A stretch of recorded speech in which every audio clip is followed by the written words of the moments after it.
দৈনন্দিন গৃহিণীর রুটিন পরিষ্কার পরিচ্ছন্ন গোছানো বাড়িতে মানসিক শান্তি পাওয়া যায়। Morning routine. আসসালামু আলাইকুম বন্ধুরা, তোমরা সবাই কেমন আছো? আশা করি আল্লাহর দয়ায় তোমরা বেশ ভালো আছো। আলহামদুলিল্লাহ, আমরাও বেশ ভালো আছি। নতুন দিনে আরেকটা নতুন ভিডিও নিয়ে তোমাদের মাঝে চলে এসেছি। দেখতে থাকো বন্ধুরা, আজকের ভিডিওটা তোমাদের কাছে ভীষণ ভালো লাগবে।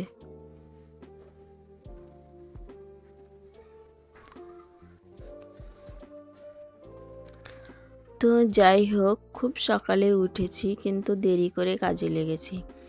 খুব সকালে উঠে তো মেয়েকে নিয়ে কিছুক্ষণ ঘোরাঘুরি করেছি, কারণ মেয়ে খুব কান্নাকাটি করছিল, একদম নামতে চাইছিল না। সেই কারণে মেয়েকে নিয়ে ঘোরাঘুরি করে তারপরে ছেলে মেয়েকে খাইয়ে দিয়েছি। আর আমরাও কিন্তু যেই রকমভাবে প্রত্যেক দিন সকাল আমাদের শুরু হয় সেই রকমভাবেই আমরা খাওয়া দাওয়া করে নিয়েছি।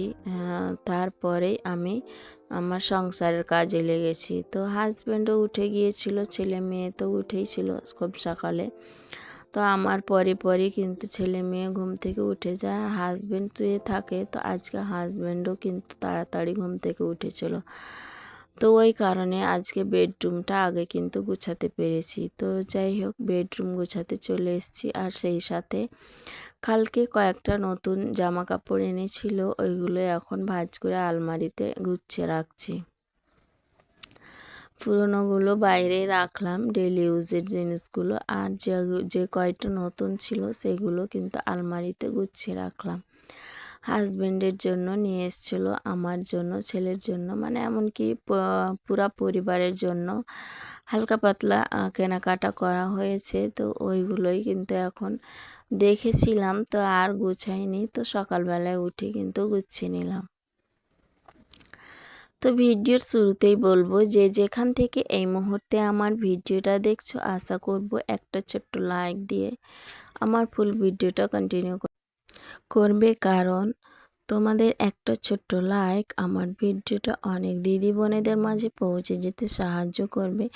তাই আশা করব একটা ছোট্ট লাইক দিয়ে আমার ফুল ভিডিওটা কন্টিনিউ করবে। তো বেডরুম যদি গোছানো না থাকে একদম ভালো লাগে না। তো দিনের প্রথমেই বেডরুম গোছানোর চেষ্টা করি, কারণ বেডরুম অগোছালো থাকলে একদম ভালো লাগে না। মনে হয় যে পাহাড় সমান কাজ জমে রয়েছে। তো আজকে বেডরুম সকাল সকাল গুছাতে পেরেছি, তো মনে হচ্ছে আমার অনেকটাই কাজ শেষ। তো বেডরুম যদি খুব সকাল সকাল গুছাতে পারলে একদম ভালো লাগে, কি বলবো, বলার শেষ নেই, এতটা আমায় ভালো লাগে।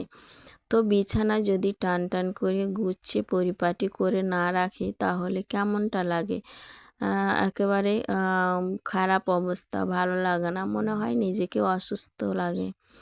তো আমি অসুস্থ থাকি কিংবা ভালো থাকি, যতদূর আমার শক্তি আমি কিন্তু আমার সংসার পরিষ্কার পরিচ্ছন্ন রাখার চেষ্টা করি। তো যাই হোক, বেডরুম গুছিয়ে ঝাড়ঝাঁটা দিয়ে নিলাম, চাদরটাও টান করে গুছিয়ে নিলাম। সব কিছুই পরিষ্কার করে নিয়েই আমার বেডরুমের কাজ কমপ্লিট করে তবেই যাব রান্নাঘরে। আর খুব সকালে উঠে সকালের যা বাসি কাজ থাকে সেগুলো কিন্তু করা হয়ে গিয়েছে। আজকের ওয়েদারটা মোটামুটি ভালোই ছিল। সকাল সকাল খুব ভালোই লাগলো, মনে হচ্ছিল যে ভালো। পরে কিন্তু এত ঝলমলে রোদ উঠলো আর এত গরম করছিল, তো কি বলবো, আজকে কিন্তু আরও গরম, প্রচণ্ড গরম। আর এই মানে যা কয়দিন রোদ গেল তার চাইতে কালকে আরও বেশি গরম ছিল। তো সকাল সকাল ভালোই মনে হলো যে হয়তোবা আজকের ওয়েদারটা ভীষণ ভালো হবে। তো মেঘলা মেঘলা ছিল না, কিন্তু গরম ছিল। এই তো গরম তো লাগছেই। শেষ গরমে কিন্তু জানিয়ে যাচ্ছে যে গরম কাকে বলে। এত গরম লাগছে, বীভৎস গরম। শরীর মনে হচ্ছে সব সময় চুটপুট না কি কেমন জানি করছে। এই গরমের মধ্যে একেবারে থাকাই যায় না। তো ওই টিনের একটা ছোট্ট রান্নাঘরে যে আমি রান্না করি, তো সেখানে কিন্তু ভীষণ ভীষণ গরম লাগে। কি বলবো, এত গরম লাগে মনে হচ্ছে থাকাই যায় না। তো এখন আমি বেডরুমের কাজ কমপ্লিট করে চলে এসেছি রান্নাঘরে। রান্নাঘরে এসে পাটের শাক, তারপরে ডাঁটা শাক বেছে কেটে নিয়েছি, সেই সাথে আলু দিয়ে ডাঁটা শাক রান্নাটা বসিয়ে দিলাম। আর পাটের শাকটা ভাজি করে নেব। তো আজকে এই শাক ভাজি আর ডাঁটা দিয়ে শাক এইভাবে আজকে রান্না বান্না। আর কালকের মাছ রয়েছে, 2 রকম মাছ রয়েছে, হালকা একটু সবজিও রয়েছে। সেই কারণে আর সবজি কিছুই রান্না করলাম না, কারণ একটুর জন্যই বেশি, একটুর জন্যই কমে যায়। তো আর নষ্ট না করে ফ্রিজে রাখা রয়েছে ওইগুলো দিয়ে আজকে খাওয়া দাওয়াটা কমপ্লিট করে নেব। তো আজকে শাক ভাজি আর এই ডাঁটা আলুর শাকটা কিন্তু বেশি হয়ে গিয়েছিল, সরি, মনে হচ্ছে হয়ে যাবে বেশি। তো ওই কারণে ভাবছি যে যাই হোক, আজকে আর কোনো সবজি রান্না করব না, এইভাবে আজকে খাওয়া দাওয়াটা হয়ে যাক। তো মাছ তো রয়েছে, কালকের মাছ অনেকগুলাই হাজব্যান্ড মাছ নিয়ে এসেছিলো। তো মাছ তো এখনও রয়েছে, তো আর লাগবে না। এইসব দিয়েই আমাদের আজকে খাওয়া দাওয়াটা ভালোভাবে হয়ে যাবে। তো এখন হাজব্যান্ডের জন্য ভাত উঠিয়ে রাখছি তো রাত্রিবেলায়, কারণ দেরি করে হাজব্যান্ড আসে বাড়িতে। যদি পরে ওইভাবে ভাত সব শেষে যদি খাওয়া হয়, তাহলে ভাতগুলো কিন্তু একটু অন্যরকম হয়ে যায়, ভালো লাগে না। আর ছোট হাঁড়িতে মানে ভাত রান্না করি, ছোট সংসার, অত বেশি ভাত তো থাকে না। তো ওই কারণে ভাতটা কিন্তু একটু অন্যরকমই হয়ে যায়। তো প্রত্যেক দিন এইভাবে রান্না বান্না করার পরেই আমি বাসনে খুলে রাখি। তো আজকেও কিন্তু সেই রকমভাবে খুলে সুন্দর করে রেখে দিলাম। তো হাজব্যান্ড আসবে তখন তাকে ওই ভাবে মানে বারবার যে ভাত নিয়ে এলে কেমনটা হয়, তো ওই রকমটা যেন না হয়, হাজব্যান্ড একদম পছন্দ করে না। সেই কারণে হাজব্যান্ডের জন্য কিন্তু আগেই খুলে রাখি।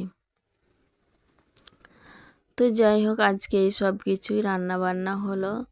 তো এখন রান্না বান্না করার পরেই আমার রান্নাঘরটা এখন গুছিয়ে নেব।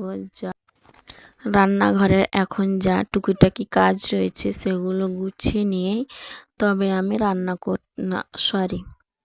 গোসল করে নেব।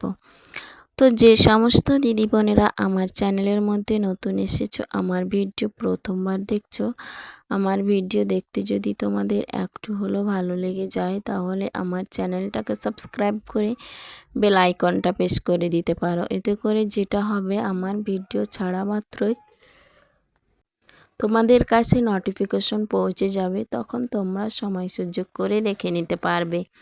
আর যারা অলরেডি এই কাজটি করে দিয়েছো তাদেরকে অসংখ্য ধন্যবাদ। তো আজকে আমি রান্নাবাড়ি করে ঘরটা গুছিয়ে ঝাঁটা দিয়ে সব কিছু মুছে পরিষ্কার করে নিয়ে তবেই চলে যাব গোসল করতে। গোসল করে নামাজ পড়ে নিয়ে খাওয়া দাওয়া করে নেব।